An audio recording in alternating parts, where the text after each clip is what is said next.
వక్ఫ్ సవరణ చట్టంపై స్టే ఇచ్చేందుకు సుప్రీంకోర్టు నిరాకరించింది. వక్ఫ్ సవరణ చట్టంపై యథాతథ స్థితి కొనసాగించాలని సుప్రీంకోర్టు స్పష్టం చేసింది. వక్ఫ్ కౌన్సిల్లో కొత్త నియామకాలు చేపట్టొద్దని ధర్మాసనం ఆదేశించింది. కౌంటర్ దాఖలకు కేంద్రానికి వారం రోజులు గడువు ఇచ్చింది సుప్రీంకోర్టు. అప్పటి వరకు వక్ఫ్ ఆస్తుల్లో ఎలాంటి మార్పులు చేయవద్దని సుప్రీంకోర్టు తెలిపింది. పిటిషనర్లు లేవనెత్తిన అంశాలపై వారం రోజుల్లో కౌంటర్ దాఖలు చేయాలని కేంద్రానికి సుప్రీంకోర్టు సూచించింది.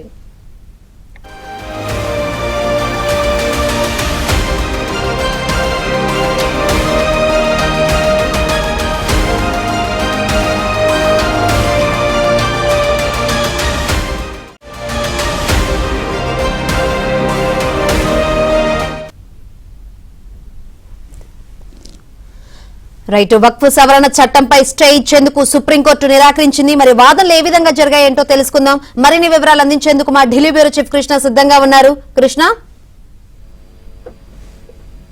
శంకరి, నిజానికి వక్ఫ్ సవరణ చట్టం 2025ను సవాల్ చేస్తూ దాఖలైనటువంటి పిటిషన్ల పైన ఈ రోజు మధ్యంతర ఉత్తర్వులను జారీ చేయాలనుకుంది సుప్రీంకోర్టు. నిన్న దానికి సంబంధించినటువంటి ప్రతిపాదన కూడా చేసింది. 3 అంశాలపైన ఈ మధ్యంతర ఉత్తర్వులు జారీ చేయాలని సుప్రీంకోర్టు భావించింది. సిజేఐ సంజీవ్ ఖన్నా నేతృత్వంలోని ధర్మాసనం ఈ నిర్ణయం తీసుకుంది. ఆ 3 అంశాల్లో ప్రముఖంగా కోర్టులు ఏదైతే వక్ఫ్ ఆస్తులుగా ప్రకటించినటువంటి ఆస్తులు ఏవైతే ఉన్నాయో అవి, దాంతో పాటు వక్ఫ్ బై యూజర్ ద్వారా, తర్వాత రిజిస్టర్ ద్వారా, డీడ్ ద్వారా వక్ఫ్ అయినటువంటి భూములు ఏవైతే ఉన్నాయో ఈ భూములన్నింటినీ కూడా కోర్టు ఈ విషయాన్ని ఈ యొక్క పిటిషన్లను విచారిస్తున్న సమయంలో వాటిని కేంద్ర ప్రభుత్వం ఈ కొత్త చట్టాన్ని ఉపయోగించి డీనోటిఫై చేయకూడదు అన్న అంశం పైన ఒక ఆదేశ మధ్యంతర ఉత్తర్వులు ఇవ్వాలనుకున్నారు. దాంతో పాటు కలెక్టర్ ఏదైతే కొత్త చట్టంలో కలెక్టర్ ఆ ఆస్తికి సంబంధించి అది ప్రభుత్వ భూమి కాదా అన్న దానిపైన విచారణ నిర్వహిస్తున్నప్పుడు ఈ వక్ఫ్ ఆస్తిని వక్ఫ్ గా పరిగణించరాదు అనే సవరణ చట్టంలోని నిబంధన కూడా అమల్లోకి రాదు అన్న ఒక నిబంధన కూడా ఒక మధ్యంతర ఉత్తర్వులు కూడా ఇవ్వాలనుకున్నారు. వీటితో పాటు కొత్త చట్టంలో మొత్తం అంటే ఈ యొక్క సెంట్రల్ వక్ఫ్ కౌన్సిల్ కానీ, స్టేట్ వక్ఫ్ కౌన్సిల్ కానీ వీటన్నిటిలో కూడా ముస్లింయేతరులు కూడా సభ్యులుగా ఉండొచ్చు అన్న నియమం ఉంచింది. కానీ అందులో ఎక్స్ అఫీషియో సభ్యులు మినహా వక్ఫ్ బోర్డు సభ్యులు, సెంట్రల్ వక్ఫ్ కౌన్సిల్ సభ్యులందరూ కూడా ముస్లింలుగానే ఉండాలని ఉండాలి అంటూ ఒక మధ్యంతర ఉత్తర్వులు జారీ చేస్తున్నారు. అయితే ఈ రోజు 2 గంటలకు ఈ యొక్క విచారణ ప్రారంభమైనప్పుడు వెంటనే కేంద్ర ప్రభుత్వం తరఫున హాజరైనటువంటి సోలిసిటర్ జనరల్ తుషార్ మెహతా ఒక వారం రోజులు మీరు సమయం ఇవ్వండి, దానికి మేము ఒక షార్ట్ రెస్పాన్స్ దాఖలు చేయాలనుకుంటున్నాం. సో ఈ వారం రోజుల్లో పెద్దగా ఏమీ మార్పులు జరగవు, కాబట్టి తదుపరి విచారణ వరకు కూడా మేము ఎలాంటి నియామకాలు కూడా చేయము.